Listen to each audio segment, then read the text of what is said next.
Hi guys, welcome to accounting.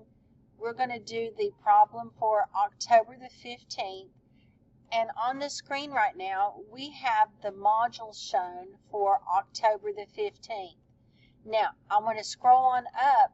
When you first log in to our classroom, you see this at the top. Okay, now the helpful resources I'm going to go through in just a little bit, but we're doing chapter 1.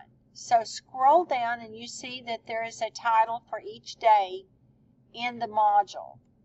So always scroll down to the current day. So I'm scrolling on down and we're going to be working on October the 15th. Make sure when you are logging in that you're going to the module instead of just for your to-do list, because if you just go to the to-do list, you're just going to see the problem that we're doing for the day, and you're missing all of this other information that can really help you when you get confused. So don't just go to your to-do list or your calendar. Come to the module to get your instruction and look at everything that is listed for the day. Now, what we're going to be doing is today we're going to do problem 1-3A, and that is very similar to the ones that we have done for the last couple days. We are recording business transactions in an expanded accounting equation, very similar to what we have done. And the directions are, using the information provided in the problem, you will record each of the transactions in an expanded accounting equation using the form provided. And here is the form. The form is problem 1-3A, and it is a Google Doc. So our instructions here say, use the link to open the document, make a copy of the document, then complete the transactions using the information below. And below this, here is our list of our transactions. We have 11 transactions to put on our form. So let's see how we start. Again, you're going to go to the form, click on the form, and it will open a Google Doc for you. Let me get you here where you can see the name of it here.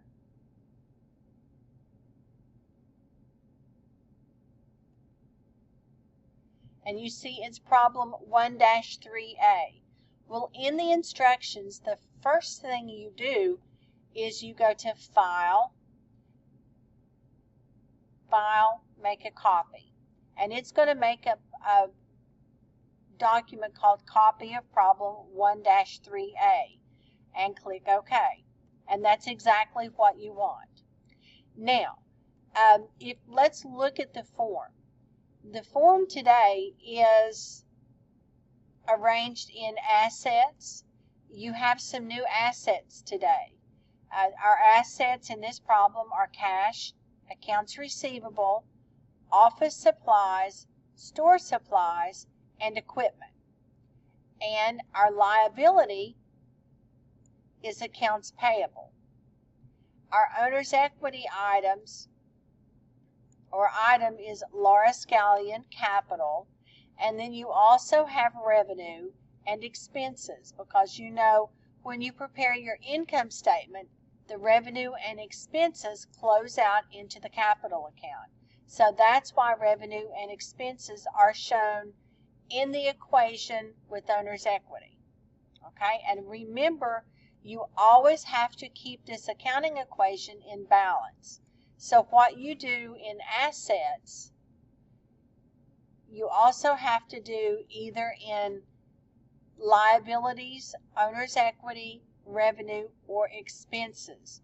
You're going to do something on either side of the equal sign unless you have something offsetting on one side. For example, if you bought office supplies for cash, it would all take place on this side of the equal sign, so you wouldn't need to have an entry on the other side. So let's look at our problem today. Our problem is, here we are. Our problem is Laura Scallion opened a printer and computer repair shop this month. During the month, she completed the following transactions.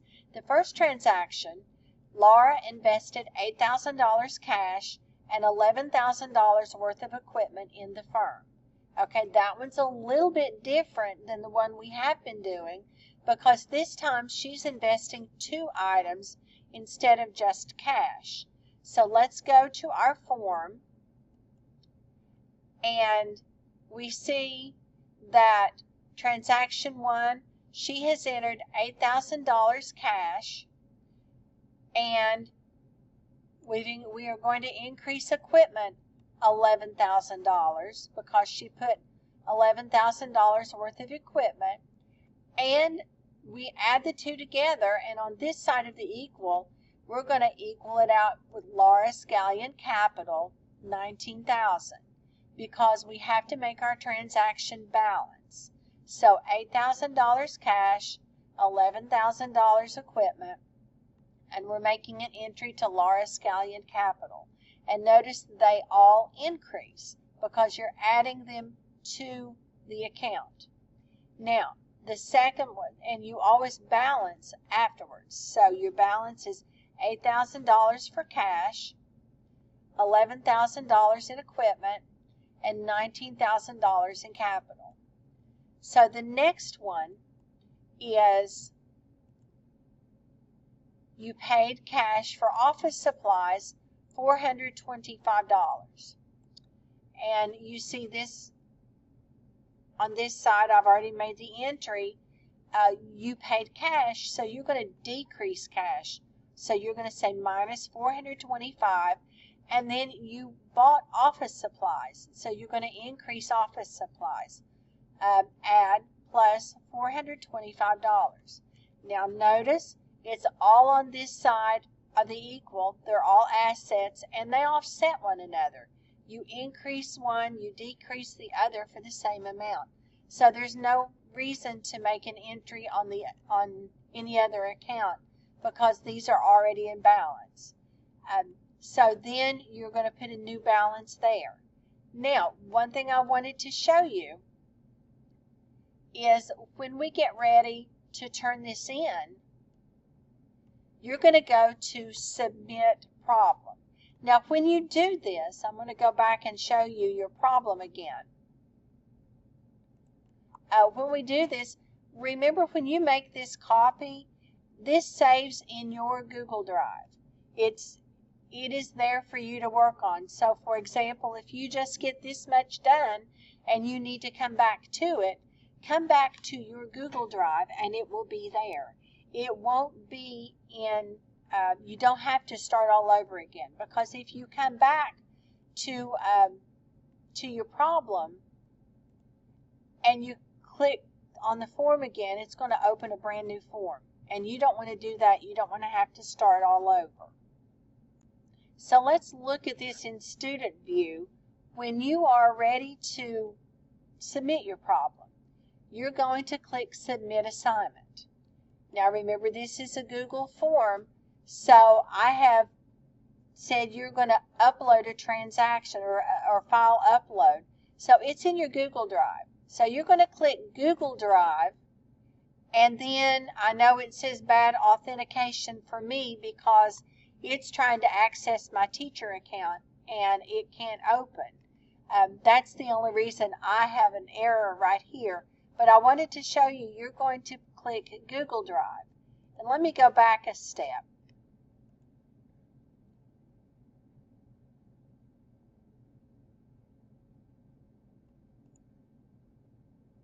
Bear with me while I go back. When you click Submit, and like I said, you're going to click Google Drive, and notice here it says Choose File. Well, it's going to open up a list of files that's in your Google Drive, and you're just going to pick the one that says Copy of Problem 1-3A, and then you're going to click Submit Assignment. Don't share the document with me. You're just going to submit it through Canvas. And then submitting it this way allows me to enter a grade for you. And as always, Please ask me questions if you get confused. Email me, send me a message on Remind, call me at school. Anything, I'm here to help you. So don't let yourself get too confused. Another thing I wanted to show you was the module that I created called Helpful Resources. And it is under Modules, and you'll find it at the very top. And it's your textbook, and it is a copy of your Chapter 1 of your textbook. And you'll see that it will open here, and anything you need in the textbook is here. Another thing is preparing financial statements. And remember when we were preparing our financial statements the other day, and I gave you this as a guide to go by on the order of financial statements and how they tie together, what numbers flow to another financial statement. So that is also there for your assistance, for your reference. And also the expanded accounting equation and transactions. You have this document, and this outlines what the expanded accounting equation is and how you need to balance. Your assets have to equal your liabilities plus owner's equity plus revenue minus expenses. So, keep that in mind. And here are also examples of each of the items in those items: assets, liabilities, owner's equity, revenue, and expenses. Here are examples. And then the last thing in your helpful resources are how to summarize the transactions. And there's an example here on breaking down each transaction and then having a balance after each transaction. And you see how these work and how they're displayed. So use that as a reference. And also keep an eye on this module here, because I will be adding to it as we go along. As we learn new things, I'm going to be adding this to your helpful resources, and it will always be at the top of the modules, so it will be there for your help. And again, if you need me, let me know. I am here to help you.